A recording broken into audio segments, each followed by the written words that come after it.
curtindo um pouquinho a natureza. Aqui é muito bom, muito bonito. Gente, aqui eu já trabalho aqui fazendo faxina, mas esse dia nós cobrimos as férias de um amigo de 10 dias. A gente tá dormindo aqui. Aqui é tudo de bom, ó.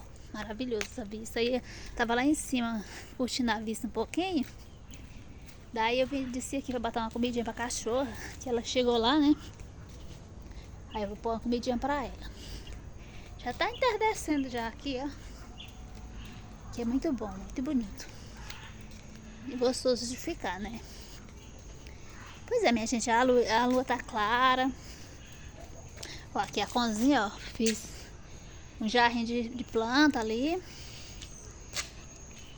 Aí aqui, ó, é a represa lá embaixo, ó. Acho que eu já mostrei pra vocês.